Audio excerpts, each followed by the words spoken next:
This is the Wheel of Time Spoilers podcast. Your hosts are Seth Jacobson and Patrick Heiler.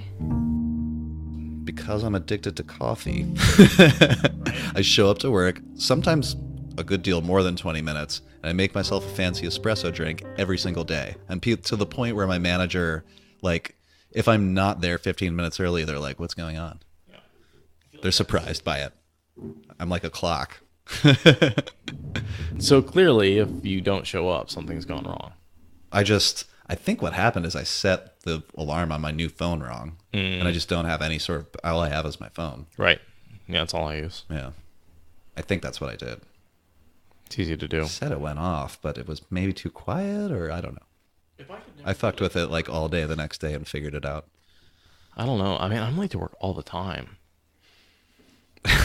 Well, you have a really different kind of... Yeah, I mean, it's not a big deal. If I have as long as you flexible get your hours. shit done, Yeah. It doesn't really matter exactly when you do it. Yeah. I just have to work the 8 hours. They don't care when I come in. Yeah. Within reason. So yeah, do you just want to jump right into chapter 29? I think this is going to be a good long one. I feel like this is some interesting stuff. Yeah, this is a cool chapter. And it sets us up nicely for the next scene with Perrin, too. All right. I mean, what have you thought about the quality lately? I feel like I think it's better. Yeah. The last group of episodes, I'm hesitating to say a number because I was just starting to go listen to some of the old ones today. Yeah. But I could definitely like hear more background noise in those episodes. I think getting the mics up off the ground and throwing a noise filter I think that's made in the recording difference. software. We're thinking we're going to take our Patreon donations this month, which is going to be actually a little chunk of money, and buy just enough furniture to set something up in Seth's basement so we can improve sound quality. That should help significantly. Just being isolated. Yeah. Just getting away from all the ambient noise that's going on in the living room all the time. Yeah. Other people live here. Right. I mean, one other person. And Timber. Well, and Timber's a person. And there's just, windows are Neighbors. open and neighbors and in the basement I'll be, and just the I think process. there was like of, a siren in one episode. Yeah, I wouldn't be surprised. But the basement's a little bit quieter, and we can sort of set up some soundproofing foam or some blankets. I'm trying to figure out exactly what we want to do there. But basically, for setup, we just want like a chair and two chairs and a table. It's just a concrete cube, but Yeah. I think if we just like get a cheap carpet and throw it on the floor and pad the walls, Yeah. it should be perfect because it's otherwise totally isolated. So there's not. And we can like hang the blankets from the rafters to sort of make walls to isolate the noise. Because the problem here in the living room is even though there's some stuff, it's pretty hard walls all around us. So we get a little bit of an echo. It sounds like we're in a big room. And I think we can enhance It's not huge or anything. It's a pretty regular living room. No, but I think it's the fact that It just sounds big. it just sounds big because it's got a lot of hard surfaces. Mm-hmm. But if we can put ourselves in a padded room, it might be appropriate, but it might also work a little bit better and sound better. And then it'll be nice to just have the set up there permanently, so we don't have to take it down and put it back up. So we're excited to get around to that. It really shouldn't cost us a terrible lot of money at all. Are people saying stuff? Chapter 29, Eyes Without Pity. The Wolf is the chapter heading. So clearly, the eyes without pity are the Raven's eyes, Yeah, or the Eyes of the Dark One. right? And I think we get to have both in this chapter, which is I'm just noticing right now. We also get a little exposure to the Arthur Hawkwing's eye too in the statue at the end. Oh yeah, weird. Yeah, That's a lot of eyes. There's a lot of eyes. And none of them have pity. I also thought, this is the time when Perrin's eyes are changing color too. Holy shit. I didn't think of any of this. I just thought of Raven's right and moved right on. Yeah. Yeah, I don't know why the eyes, because eyes kept coming up over and over and over again as a theme in this chapter. And we just did this last chapter. We just took a break between these two. And Moraine was just talking to Nynaeve saying it's the Eye of the Dark One, not on us, but on the world. Right.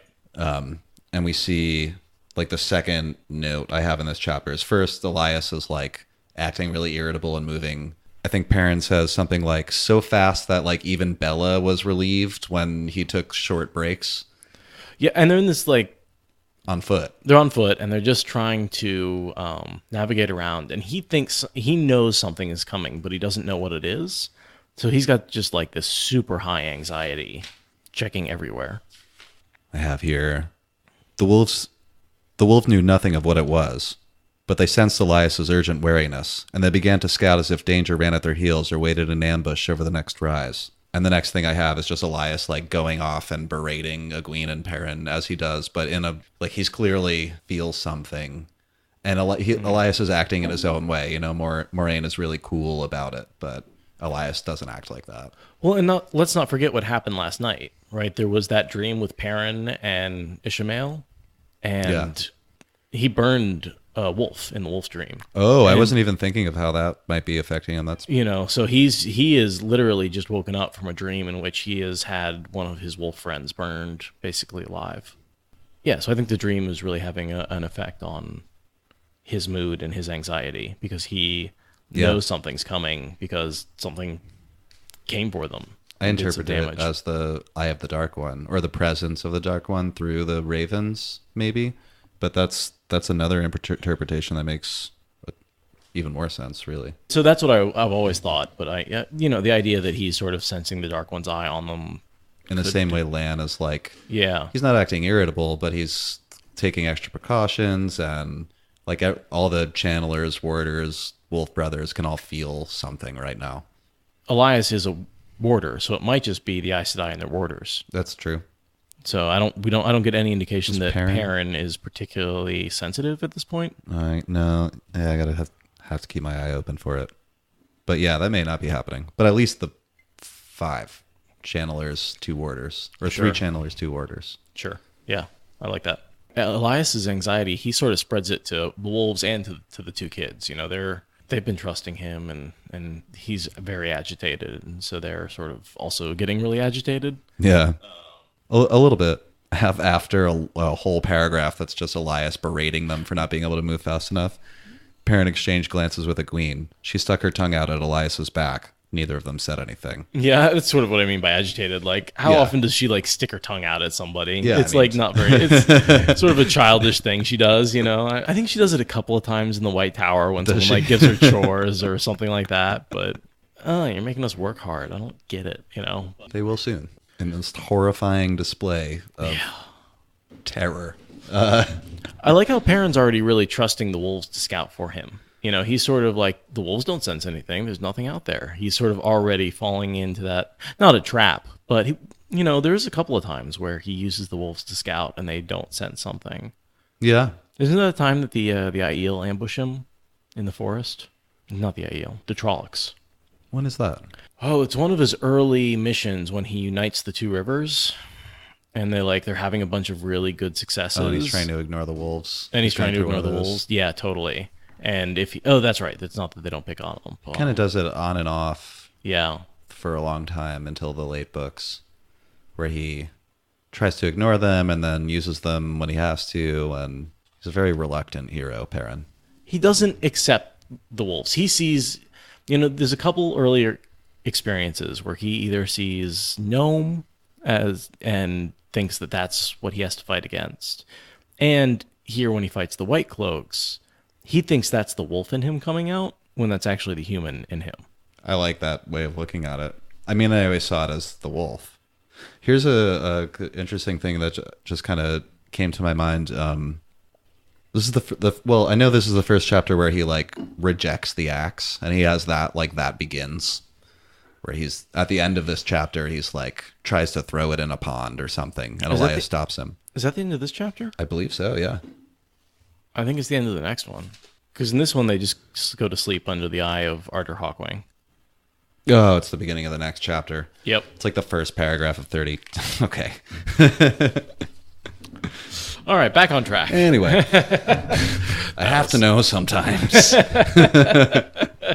I swear I just read that like a few hours ago, and I did. I just went right through 29 and kept going. Sure.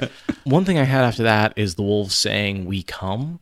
And I really like that quote because it so often, like, they say that right before they attack in a really badass way. like in the last battle, and there's a couple other, I think maybe in Dumai's Wells, when they're like, they've caged Shadow Killer, and they're Perrin's like, I need help, and they're like, we come. And then wolves swoop in and kill a bunch of stuff. So, and it's not necessarily in this scene, but that is right after they see the ravens for the first time. They're like sneaking up to a ridge, and a bunch of ravens burst from the trees. And Elyas says something like, wolves don't look up much, and he calls them. Right. I guess you would say tells them what's happening. Right. Shows them probably. Communicates. Yeah. I guess that was the whole thing, as he turns out that these flocks of ravens have been searching for them. They are the Dark One's eyes. Yeah. And so we've heard that before. Moraine has told us that the ravens, and it's pretty common knowledge, I think, that ravens are the Dark One's eyes. They just realized, I think, in like the second chapter or something, that it's literally the Dark One's eyes. And there's some evidence that the ravens, they have to report back to the Murderous for the Dark One to actually see what they've seen.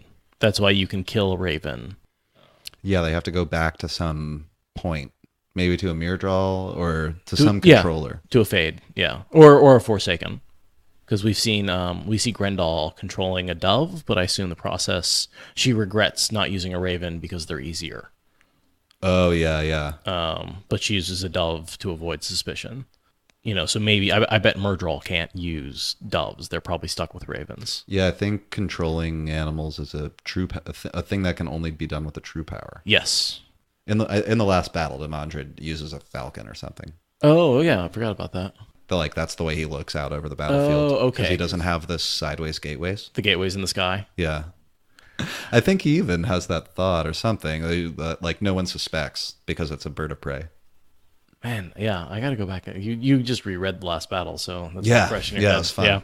Yeah.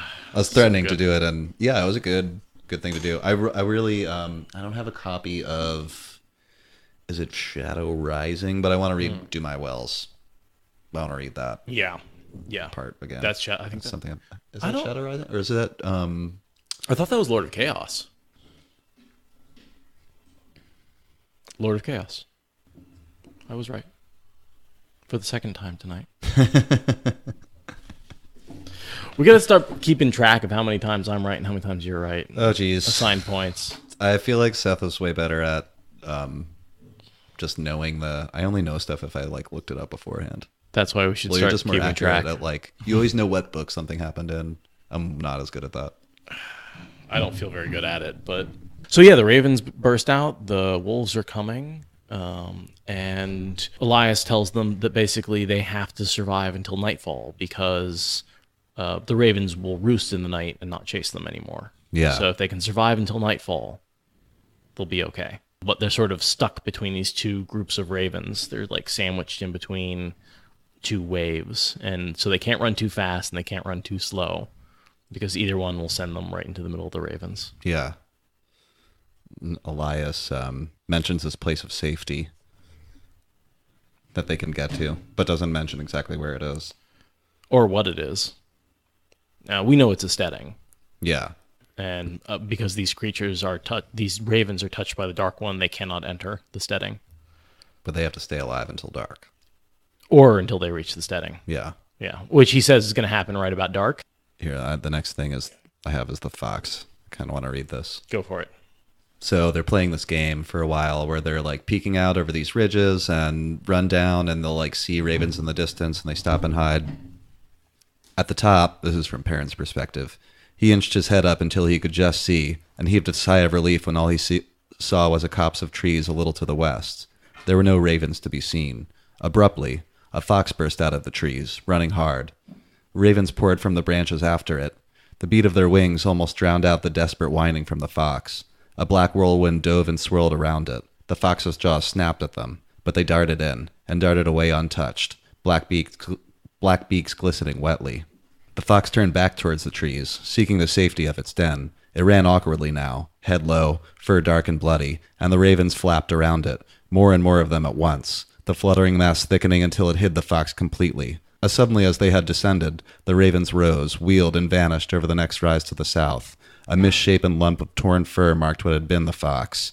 Perrin swallowed hard. They could do that to us. And Elyas berates and screams at them more to run. Yeah. Well, after seeing that just horrific mutilation of a living creature, it's a good scene. It's such a great and scene. And the way they just fall on it and the imagery, it disappears. It's very reminiscent of Hitchcock's The Birds. Oh, yeah. And that sort of primal fear that I think we get when we're confronted by a flock of birds like that. I know all the Dark One's creatures kill for pleasure. Right. I also really have to look at this scene at a metaphorical level, because the fox and the raven is such a repetitive theme throughout this book. Oh, right. I forgot to point that out. I mean, we've got the eelfin that everyone calls the foxes, which Matt ends up confronting. You've got the ravens in the Dark One. You've got the ravens of the Shan-Chan. Yeah. And then, of course, the relationship between Matt and Tuon. The fox that made the ravens fly. It's good stuff. So it's interesting that Robert Jordan chose a fox here. I'm not sure why he likes those animals because they're representative of other things. But it's a pattern he uses over and over. I think here you're very much talking about, like, the fox that is hunted, right? Because the fox and the hound is very much just going out and hunting foxes was a thing.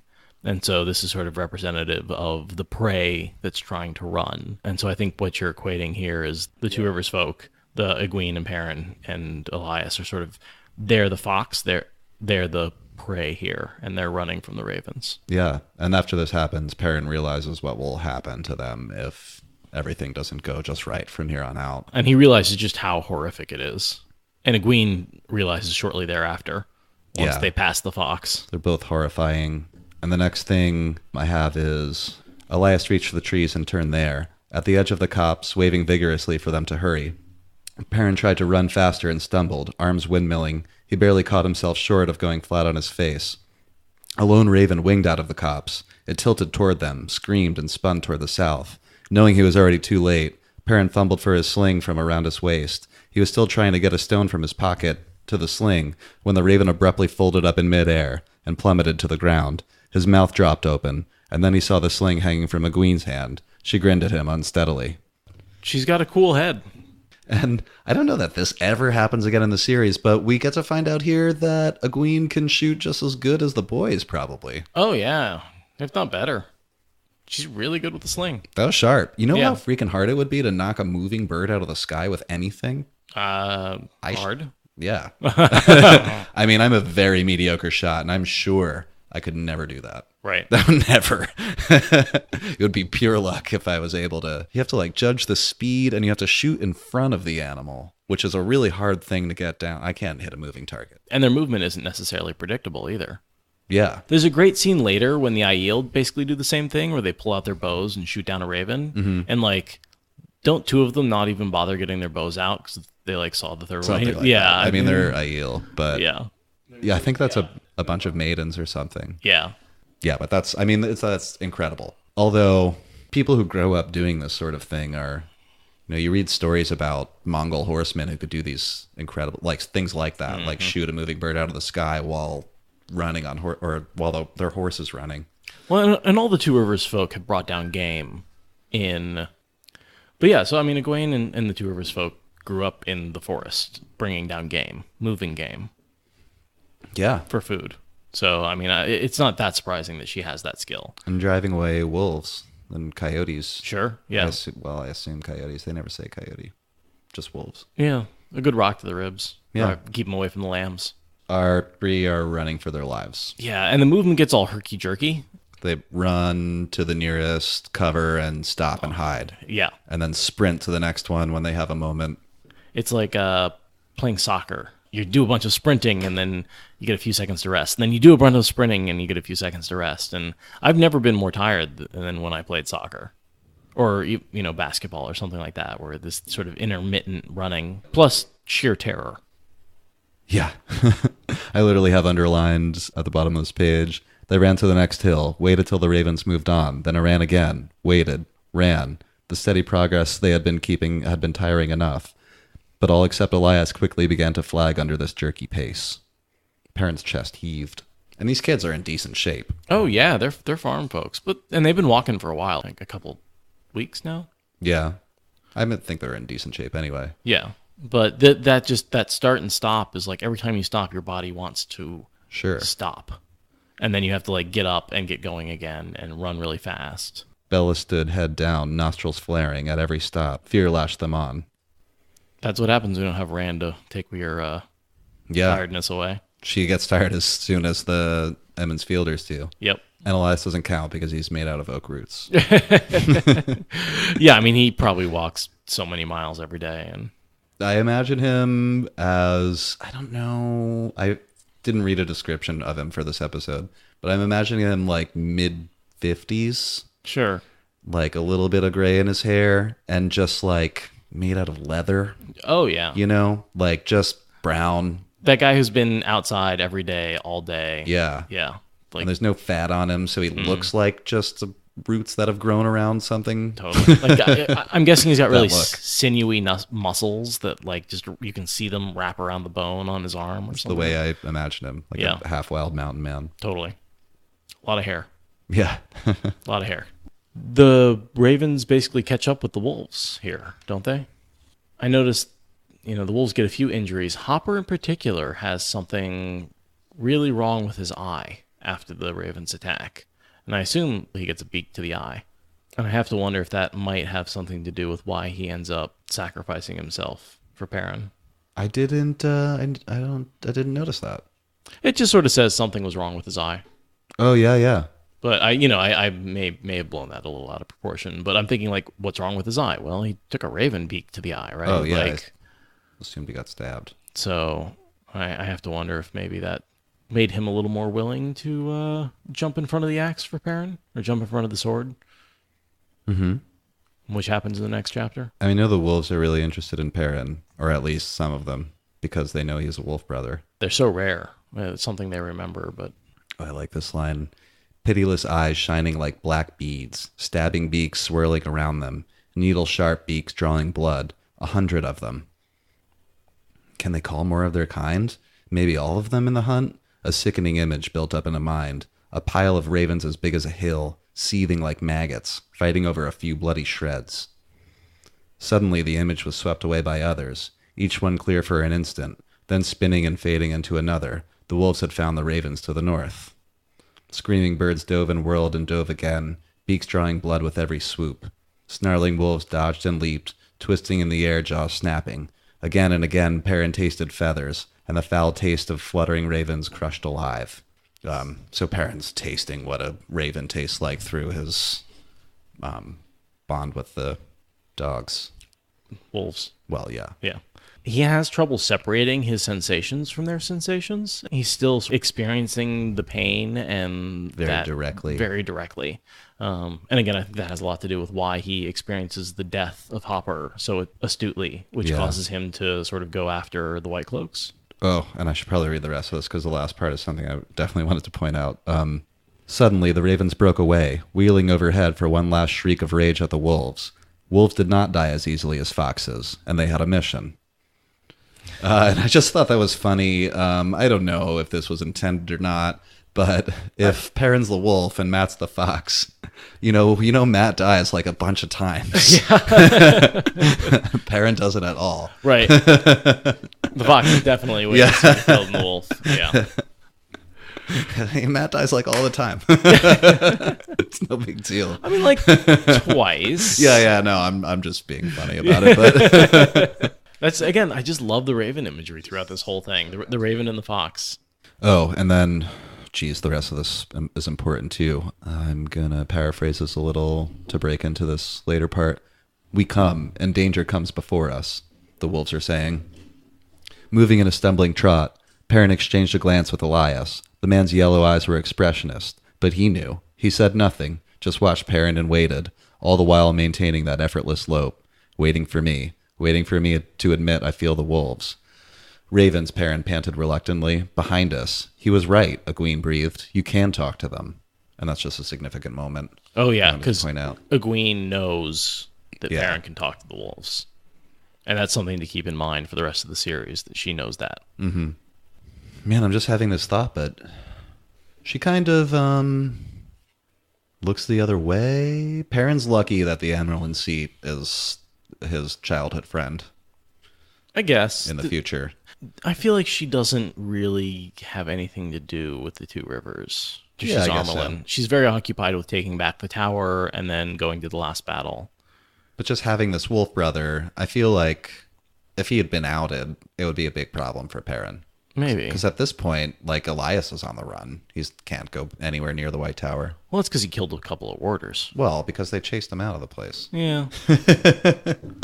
I get the feeling that he was a bit of an ornery character. He may have, pissed off a few people. There was that whole, we talked about this when it came up in the book, but Elyas says, they wanted to gentle me. It wouldn't have done anything, but I just didn't like it. So I killed a couple of warders. I mean, he said he didn't like killing the warders specifically. That's true. He really yeah, didn't no, like no, definitely not. It also says a lot about Elyas that he was ornery enough to act that way, but also kill a couple of warders. He's got a lot of benefits going on. Between the heightened senses of the wolves, the warder training, and the extra endurance. And, that's the other reason why he's able to keep up a little bit better with this herky-jerky running and stopping, is he's got the extra endurance of being a warder. Oh, yeah. I didn't even think of that. The next thing I have is that with the Perrin, or with the ravens behind Perrin closing really fast, and they know the wolves can't make it, and even if they could, it's not going to matter, so they're just running. Perrin tries to ask the wolves, like, how close, how long until the ravens from behind us, like, overtake us at this pace. This is the first time Perrin realizes wolves have no notions of things like time. I have quoted, Perrin worked out an image of where the sun would stand in the sky when the ravens overran them from behind. He glanced over his shoulder at the setting sun and licked his lips with a dry tongue. In an hour, the ravens would be on them, maybe less. An hour, and it was a good 2 hours to sunset. At least two till full dark. We'll die with the setting sun, he thought. Slaughtered like that fox. That's pretty horrific for him, that death. Especially at their size. It's not going to be quick. Yeah. And right after this is when Perrin starts debating in his head. It has him like touching his axe and wondering if he should kill Egwene so that she doesn't have to die being ripped apart by 1,000 birds. Right. He's not wondering if he has to kill her right then, but he's wondering, like, he says something like, how long, like... At what point do I kill her? Yeah. Yeah, how long do I wait? So he's just sort of agonizing over, am I going to have to make this choice? Am I going, and in his mind, I feel like he comes to a decision. And he says, if the ravens get close, if they descend on us, I'll pull out my axe. He's thinking about how tired she is, and he thinks, should I tell her? Because Elyas knows that they're going to die. Well, but he doesn't, because he knows where the steding is. Oh, or he thinks they're close, so he knows there's a chance. Perrin thinks so. I mean, Elyas knows there's a good chance. He knows that he'll survive, at least. Maybe. If they get caught by the ravens, they'd probably go after Elyas as well. But I imagine he knows the steding is close. Oh, yeah. He'll get there even if they don't. That's what I meant. Would he? I think Elyas is a lot faster.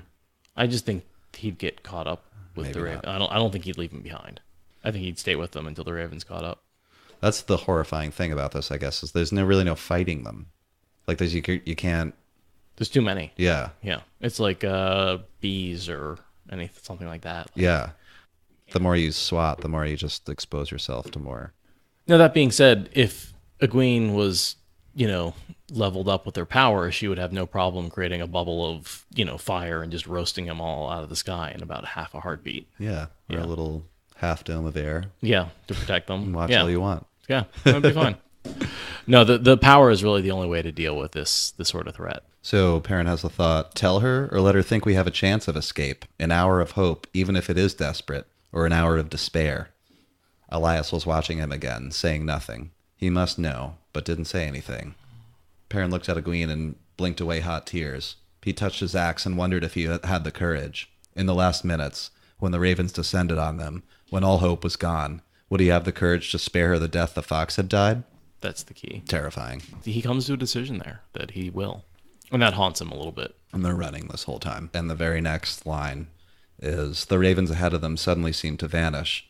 Perrin could still make out dark, misty clouds far to the east and west, but ahead, nothing. Where did they go? Abruptly, a chill ran through him. One cold, clean tingle as if he had jumped into the wine spring water in midwinter. It rippled through him and seemed to carry away some of his fatigue. A little of the ache in his legs and burning in his lungs. So this is them making it to the steading in safety. And Egwene says, "It's strange. I feel as if I lost something." And she lost what? The ability to sense the one power. She did. She lost the power. Yeah. It's like it's not even there. She doesn't really understand what's happening yet, but she feels it. All right, so what's a steading? I think Yeah. a steading is a part of another world that's somehow been transported and become part of Earth. Or maybe like a place where two alternate worlds, or not alternate, but a place where two mirror worlds are very close together. From what I know about the Book of Translation, the Ogier have to live in these places for one reason or another. My theory is that the Ogier are part of a mirror world, and that mirror world is somehow linked to Randland, or that planet. And so these places are where they touch. And maybe the Book of Translation is the ogres just going from one side of the mirror to the other. I don't have a lot to back that up. My own theories are similar. They're sort of just right in line with that.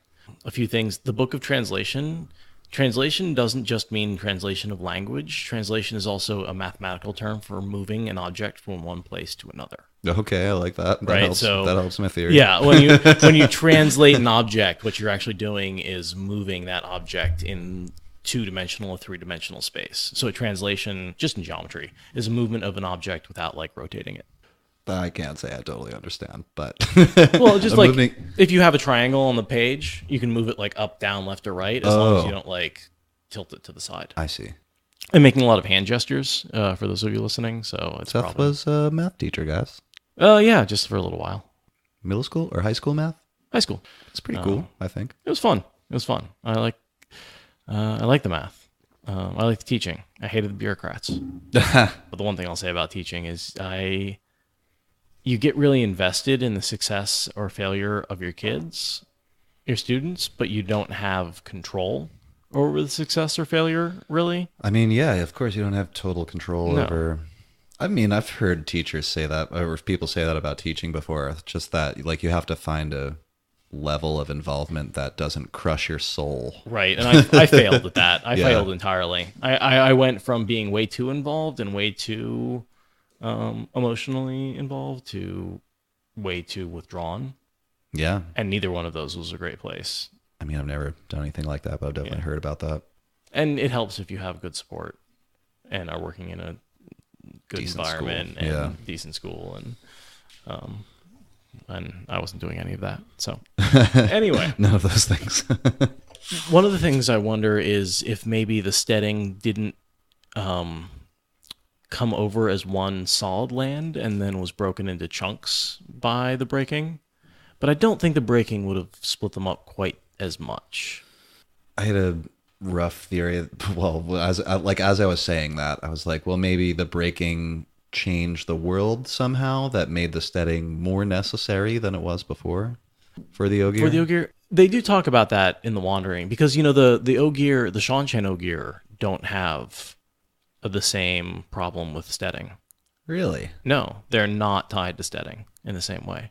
The Ogier gardeners, Why? because they never had the longing during the breaking.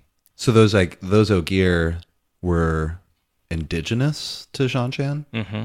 Yeah, I think so, because that I makes don't think sense. they went over with. They weren't part of Hawkwing's armies. I've never heard that said before.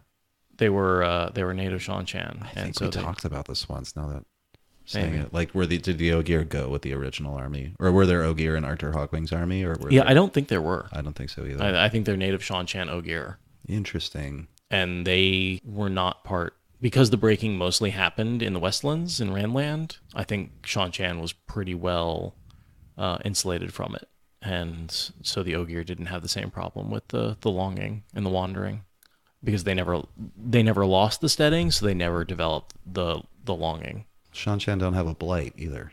Yeah, they eliminated all the Killed all their... the Dark One's creatures, because they have all their own strange creatures that they pulled in from Yeah. the portal worlds. And no connection to, what do you call it? The mountain. Mount Doom? No. What's it called? Where am I getting that from? The Lord of the Rings? I guess so. Shel Ghoul, you mean? Yeah. Yeah. Mountains of Doom. It's in the Mountains of Doom. Mountains of Doom. Yeah, it's a little different, but... Mount Doom versus Mountains of Doom. Slightly different. But I wonder if that's got to be a reference. Probably. Yeah. I think Jordan does it a lot, and people have done it in the same way I think what Jordan did to Tolkien a little bit. Like, there's head nods here and there. Mm-hmm. I mean, Sanderson will, like, give head nods to... I've seen give head nods to Wheel of Time in his other books. George R. R. Martin has a bunch of head nods to The Wheel of Time. Oh, I feel like I noticed that when I read through. There's like a Master Ringley of Tor. Oh. In Dorne? Dorne. Robert Jordan's name is... Ringley. Ringley is his actual name. Of Tor. His publisher.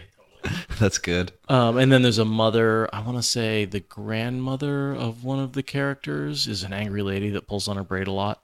So there's just a couple little references like that throughout. Yeah. Because I heard or my understanding is they were friends.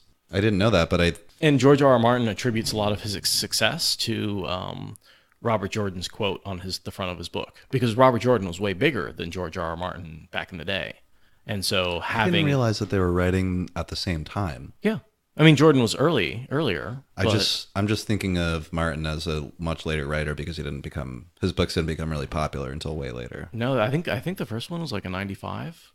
That was during like Fires of Heaven, Lord of Chaos era.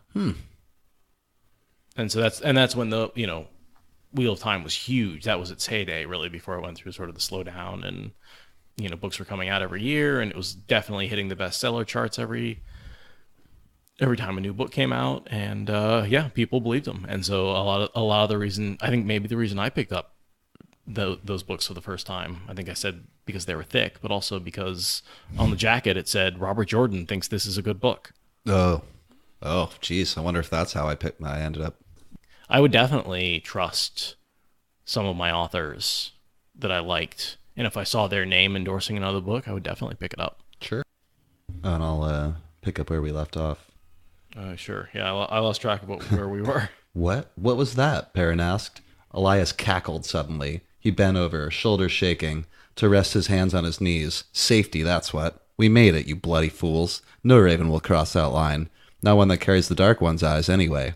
A Trolloc would have to be driven across, and there'd need to be something fierce pushing the Myrddraal to make them do the driving. No Aes Sedai either. The One Power won't work here. They can't touch the true source. Can't even feel the source, like it vanished. Makes them itch inside, that does. Gives them the shakes like a 7-day drunk. It's safety. I wrote The One Power is addictive. Thought it was funny how stoked he is on especially that part. Well, he's not a big fan of Aes Sedai. The One Power is addictive. We know that. Yeah. Oh, yeah.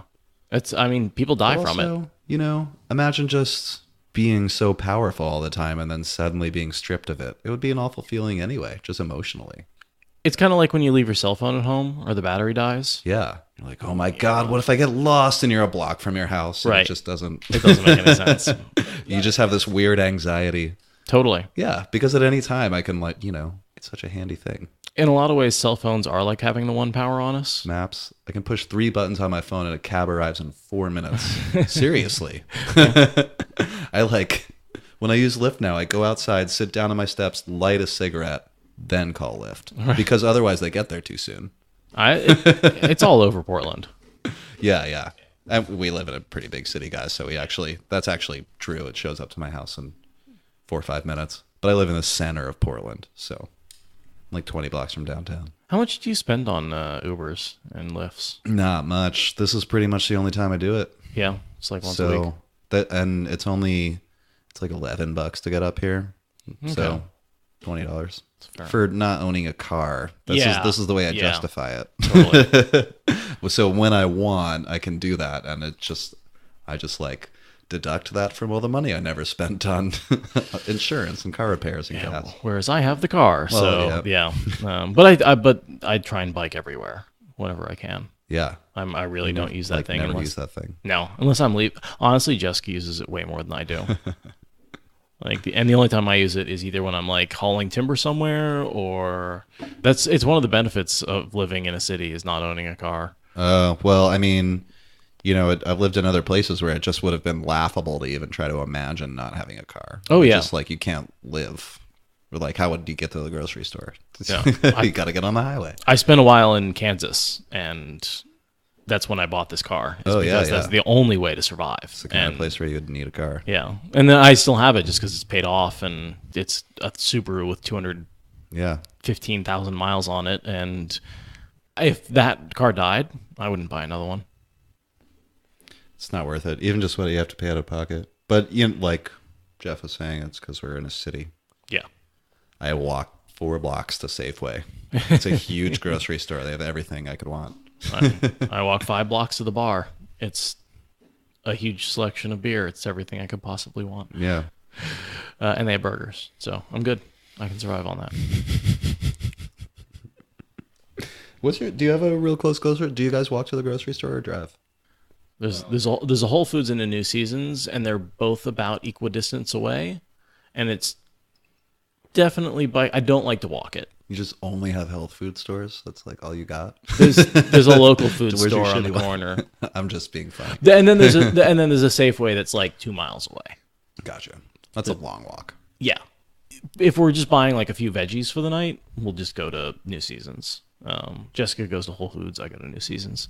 And then if we're doing a major shopping trip, we'll either head up to Safeway or to one of the Fred Meyers if we need something besides groceries. Yeah.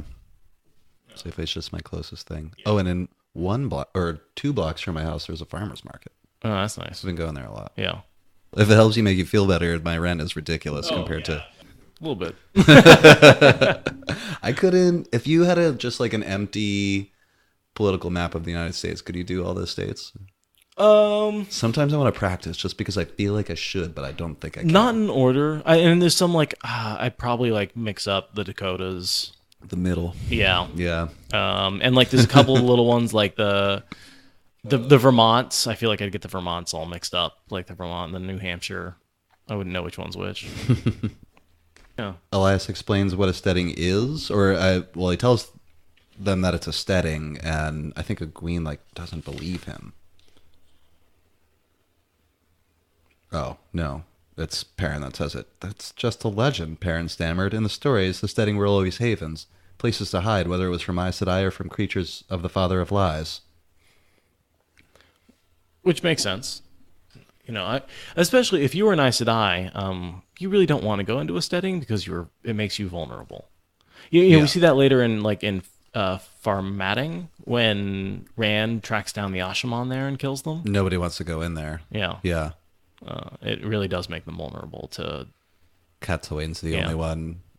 I kind of wish that whole city had been in a steding, not surrounded by a ter'angreal. Oh, the giant ter'angreal. I wish we could get more on that because, I guess there's that whole part when they're in it. There is. We'll talk about that. It was a cool... But it's such like a side thing. Yeah. I never think of that plot line, to be honest. The Farmatting one. Only when I'm thinking about Catsowain's well. Does Rand get a well? No. Nynaeve does, though. Oh, okay. Oh, yeah. Does she get the belt? Or... I don't remember which. Oh, no, the hand stuff. Yeah, the rings and everything, yeah. So, yeah, maybe I think she does have a little barrel on her belt or something like that, and that's where she can hold. The barrel. Yeah. Yeah, I don't remember the description, but it's a long piece. Something like what Catsowain has. She has the hairnet, but... I think Nynaeve has all these linked together like rings with chains and things. Rand, when he becomes Lewis Theron combo, he calls it a paralysis net. Oh, yeah. And he says he wore one of the first ones. And I think both Nynaeve and Codswain have one. Codswain got hers off a wilder in the middle of nowhere, who taught her a few lessons. I always questioned if that story was true. Yeah, I think that's why she knows a bunch of tricks that the Aes Sedai don't learn in the White Tower. Oh. We know that she does know a bunch of tricks. Yeah. We also know that she doesn't have a lot of scruples. If she thinks she's right, she'll do just about anything to get... Ends justify the means. Yeah. There's no doubt about that with her. She's a pretty brutal character. Yeah. Yeah, she brings out a lot of divisiveness in people. Yeah, but she works, man. Yeah. She gets shit done. Kind of.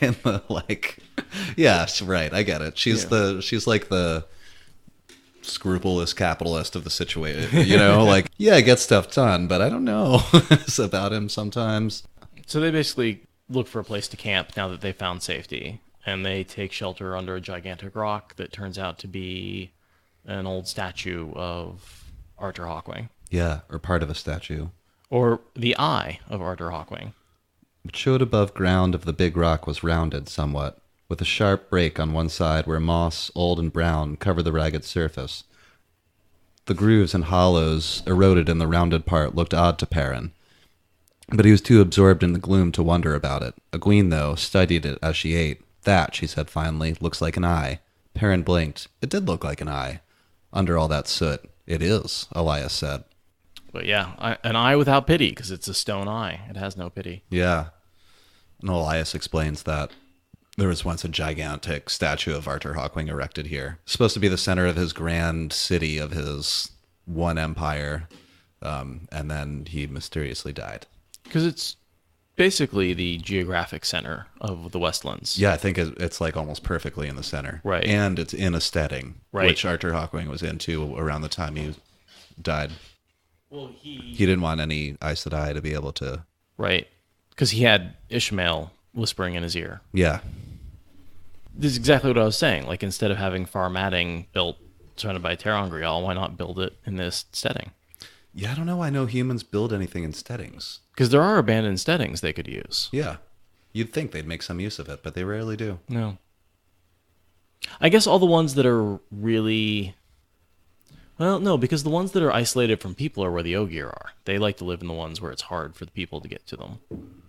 So you would think the ones that are easy for people to get to, they would use. Even accidentally, yeah. But for the most part, I think all the steadings are near people are abandoned. Yeah, I think, and largely unoccupied. Yeah. I think the ones that are occupied, there's only a handful left. There's not that many Ogier left. No, there aren't. I wish I could throw some kind of number out, but I've got nothing. There's a scene in the last book where I think Elder Hammond lays out all the steadings for Rand. Yeah. Before he sends... That's where Loyal disappears to the last, 4 or 5 books, is he's shutting down all the way gates near the steadings. Oh, right. There's another plot line I totally forgot. Yeah. Him and Gaul, I want to say? No, not Gaul. He does roll with the Aiel for a while. I think that may be when he's with Perrin. Yeah, I think this is when he's actually with an Ashaman, Loyal and an Ashaman, because they travel around. Ah. Rand sends the 2 of them off to shut them all down. Destroy them all, right? Or no, he can shut them off with the... He just steals the leaves. Key. Yeah, there's the trefoil leaf on both sides. Man, that sounds like an awesome trip, just like an Ogier. Just out in the middle of nowhere for all this time, just going from place to place, camping. Yeah. Sounds like a soothing way to save the world. As long as you're not dealing with Trollocs or Mashin Shin, or assuming he doesn't go insane. Yeah. There's some risks. And the way Loyal is, Yeah. All those stories. Loyal's great. He's an interesting guy. Underappreciated. Elyas gives a bunch of history, and this is sort of one of the ways we find out about Arthur Hawkwing and his history. One of the many cross-reference quotes that tells us the whole history of the breaking and all that we went into in the early episodes. Yeah, just a little explaining. It's nothing we haven't gone over in the episode before. We have a half an hour on just Arthur Hawkwing at least. Right. So, if you want to get into detail on that, go check out those podcasts. That was the post-breaking episode. The Third Age. The last thing I wrote is you got the Ravens, which represent the Shan-Chan, which runs you right into a statue of Arthur Hawkwing, who's the founder of the Shan-Chan. Because he, while he was besieging Tarvalin, he sent his son and a bunch of his armies over the ocean. Yeah. He never left. He died in the Westlands. That's right. Mysteriously. Yeah, suddenly. You mean What do we think? Ishmael killed him? Yeah, I assume so. Yeah. To sow chaos. He sent away the only likely heir. Yep. Okay, I can't prove that, but the only likely heir leaves and is far away and is probably never coming back. And right around then, Arthur Hawkwing becomes sick and dies fairly suddenly. And we get a quote from Ishmael saying, the two dooms, the doom of... He had a daughter or something that also disappeared or died mysteriously. Oh, yeah. I think there were a few kids, but only one survived, and he was the one that was sent to the other side of the Ocean. I thought there were 2 sons sent to the other. Oh, was there? That you could be right on that. I could be wrong on that too. Luther was the one in charge, is that right? All very Arthurian. Sometimes I don't realize it. The only other thing I have is the last paragraph is one of Jordan's nice closing paragraphs. I don't know if you have anything else. No, I'm done. I always like these. Perrin could make out the eye clearly now, despite the failing light. It was bigger than a man's head, and the shadows falling across it made it seem like a raven's eye, hard and black and without pity. He wished they were sleeping somewhere else.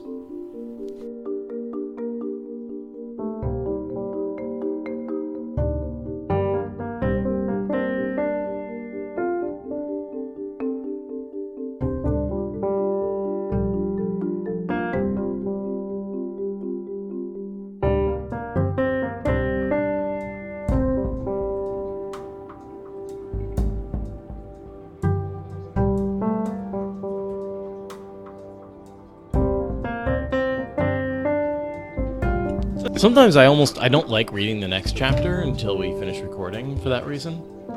Oh, yeah. Yeah. I've been like, I'll do my reading for the week, and then I'll go like way ahead. I'll come back and do it again, and then I just like have been going through again. So I've been like just reading back and forth. It's sort of not a good habit to put myself in. I like being a book or 2 out. That makes more sense. I should just sit down one day and finish Eye of the World. It's only 300 more pages. Hey, we're about halfway through. Yeah. Right? I think aren't there 50 chapters in Eye of the World? In my paperback right now, this is 425, and there's 782 in this. So more than half.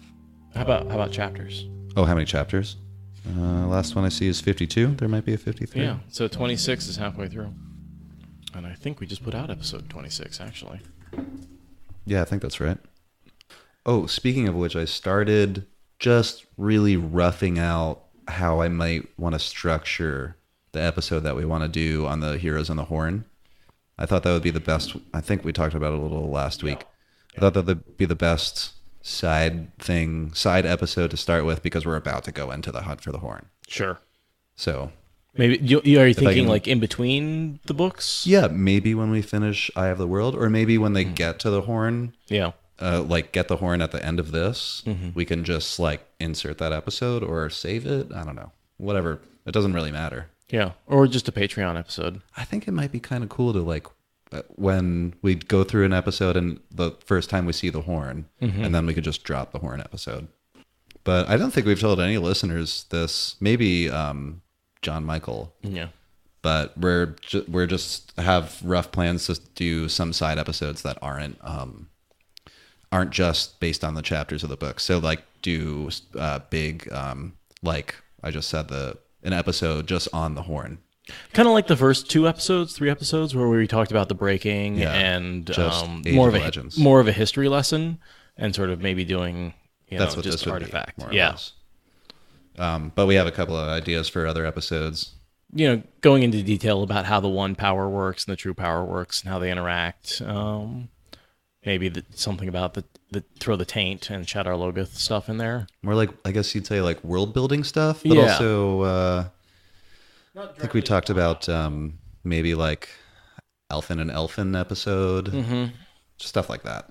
So fun stuff that I think it would be fun to drop like we were just saying somewhere random. Yeah, and things where we get little bits of it all the way through the series, but it's never necessarily all explained in one place, I think would be good. Because like Elfin and Elfin, like I feel like we get little dribbles of that throughout the entire series.